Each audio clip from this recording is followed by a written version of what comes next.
Baiklah Mas Afif, silakan disampaikan atau diceritakan apa permasalahannya yang sedang Mas Afif hadapi saat ini dan apa yang ingin kita selesaikan hari ini. Baiklah, di sini permasalahan yang sedang saya hadapi itu begini loh Pak. Saya kan baru tamat SMK. Jadinya saya ingin melanjutkan ke jenjang yang lebih tinggi, yaitu perkuliahan. Tetapi di sini ayah saya tidak memiliki dana atau biaya, sehingga minat saya untuk kuliah itu kan agak terhambat, Pak. Dan jadinya di sini saya kan sering sekali merenung, memikirkan bagaimana sih saya itu bisa kuliah, begitu, Pak. Berarti artinya akhir-akhir ini Mas Afif sedang merasa bingung dengan masalah yang sedang Mas Afif hadapi. Iya, Pak, benar. Dan sekarang usianya Mas Afif berapa ya Mas? Usia saya sekarang itu 19 tahun, Pak.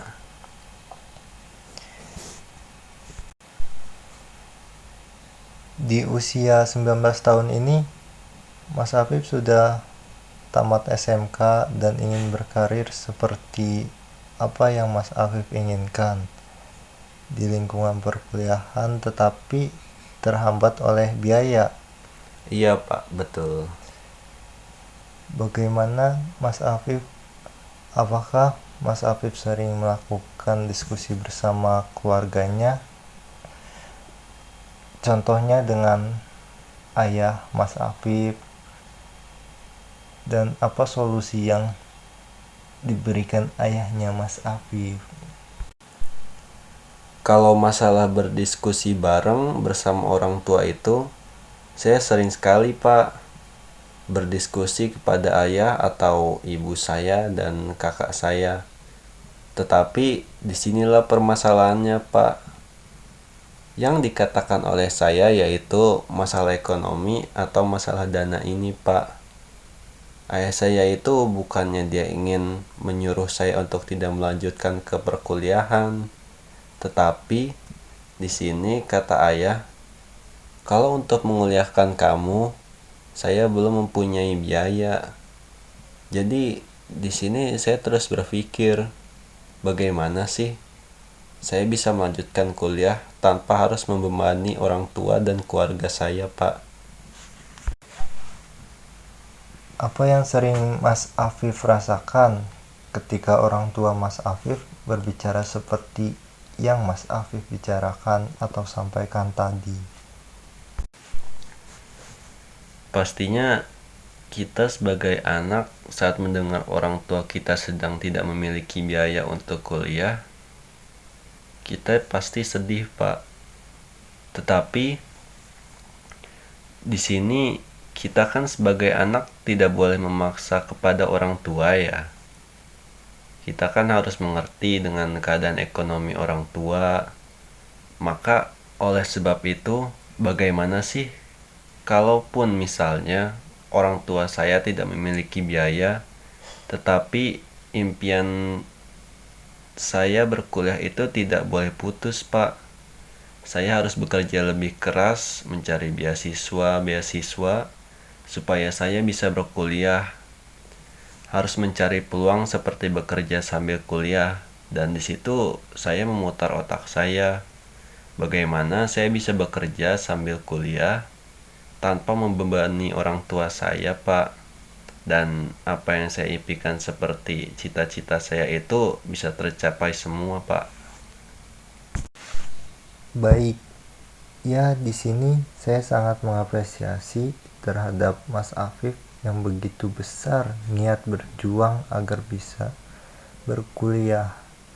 Mas Afif ini orangnya sangat optimis dan mempunyai tekad yang kuat, dan itu sudah sangat bagus, Mas.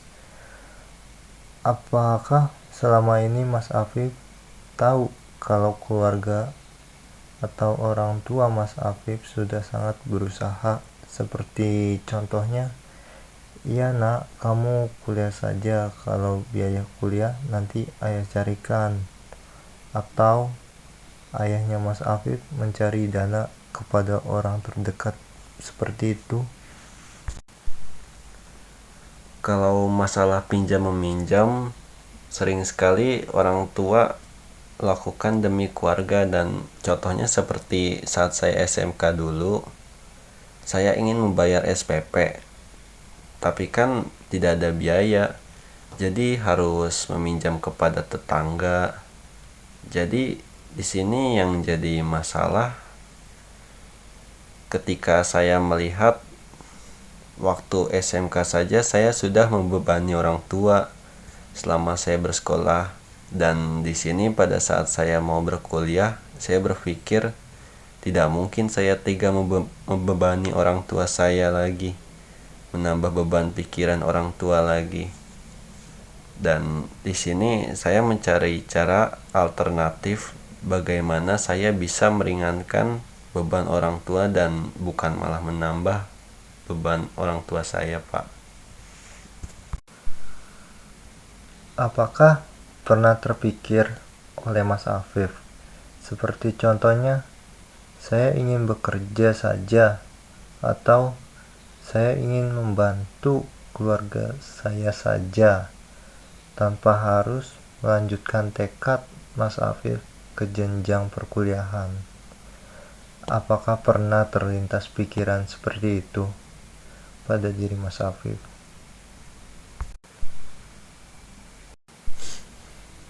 Kalau saya sih berpikirnya seperti ini loh, Pak.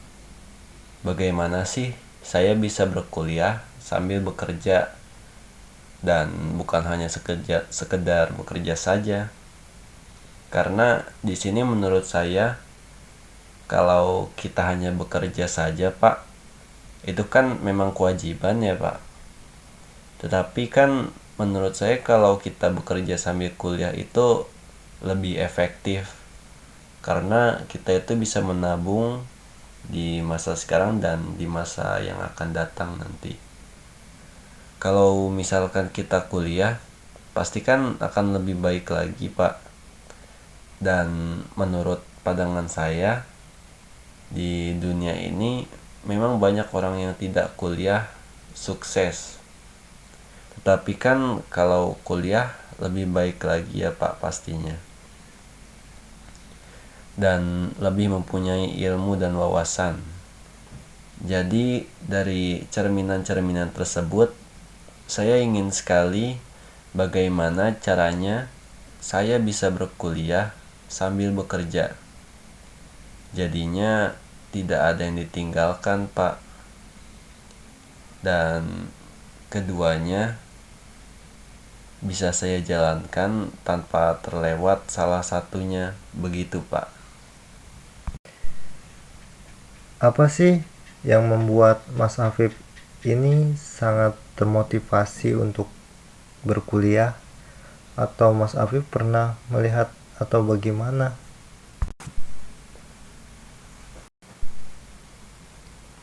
Saya termotivasi untuk kuliah itu kan karena begini loh, Pak. Dunia ini kan semakin maju. Jadinya saya berpikir bagaimana sih bisa menambah kapasitas ilmu atau kemampuan dari diri saya gitu. Karena berkuliah itu tidak hanya berguna untuk saya sendiri, tetapi kan berguna juga untuk orang lain, Pak. Walaupun tidak untuk diri sendiri, kan untuk orang lain sudah cukup berguna, Pak. Bagaimana cara kita bisa berpikir tentang dunia ini dan kita bisa berpikir secara rasional dan menanggapi situasi-situasi sosial yang ada sekarang. Dan ditambah lagi kan kalau misalkan kita berkuliah itu kita mudah mendapatkan sesuatu pekerjaan. Dan saya lihat kan teman-teman SMK saya sudah pada bekerja, tetapi kan Pak, SMK saja sulit mendapat pekerjaan. Apalagi lulusan sarjana saja Pak, masih banyak yang menganggur dan sulit mendapatkan pekerjaan. Apalagi kita yang cuma tamatan SMK Pak. Jadinya bukan saya meremehkan tamatan SMK ya Pak, tetapi di sini karena itu tadi, jiwa daya saya itu sangat termotivasi sekali. Bagaimana sih saya bisa meniru mereka, mencontoh mereka untuk bisa berkuliah seperti mereka Pak. Begitu Pak. Sangat bagus Mas Afif. Saya sangat tersanjung atas tekad kuatnya Mas Afif. Seperti yang Mas Afif katakan tadi, memang benar, dari zaman ke zaman itu sudah maju dan semakin berkembang. Dan orang yang tamat SMK saja sulit mendapat pekerjaan, dan banyak juga orang yang tidak berkuliah sukses. Tetapi orang yang berkuliah lebih sukses lagi Mas Afif.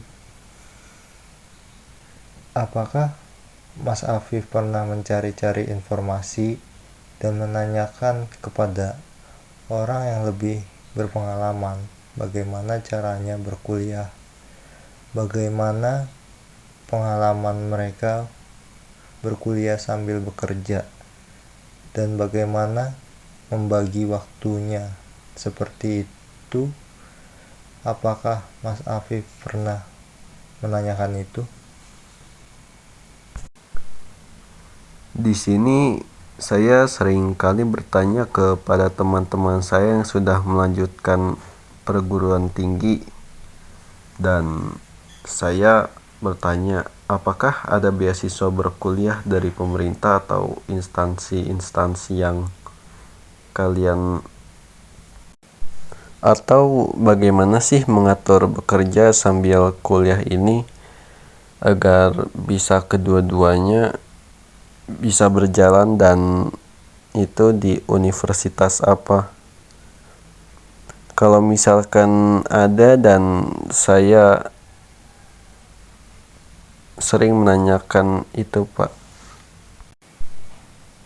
Sekarang sudah banyak beasiswa yang telah ada di Indonesia. Jadi Mas Afif bisa mendaftar beasiswa PTA atau sebagainya. Jadi kan Mas Afif bisa mendaftar beasiswa tersebut, dan Mas Afif terus mencari informasi beasiswa tersebut agar apa yang Mas Afif inginkan bisa tercapai. Jadi sekarang ada namanya jalur SBMPTN. Jadi Mas Afif bisa daftar ke situ, dan Mas Afif harus tetap optimis dan yakin kalau Mas Afif bisa. Di sini saya sudah mengerti bagaimana dan apa saja persyaratan itu, atau bagaimana sih caranya agar dapat kuliah sambil bekerja. Saya sering sekali bertanya-tanya atau mencari informasi di Google. Itu semua sering saya lakukan Pak. Iya Mas Afif, itu bagus, dan Mas Afif juga harus sering mencari informasi dan melakukan hal positif agar tahu caranya tentang apa yang Mas Afif inginkan bisa tercapai. Terima kasih sekali ya Pak.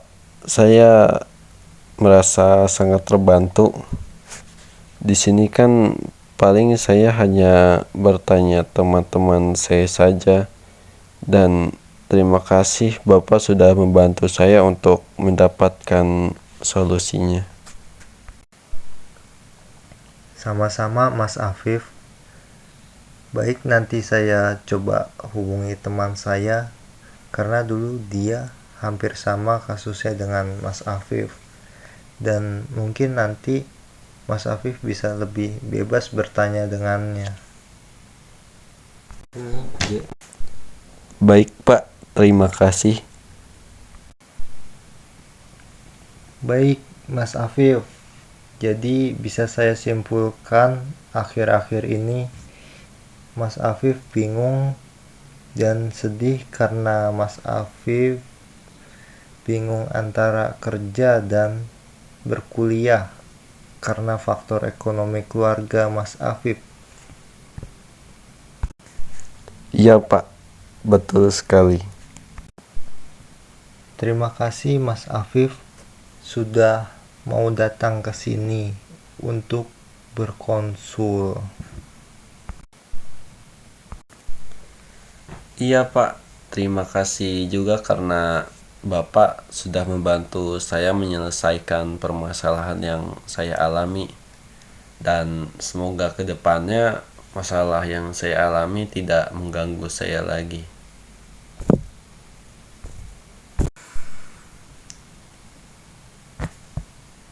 Untuk Mas Afif, tetap optimis dan semangat, jangan menyerah. Kalau gitu mari kita akhiri konseling ini.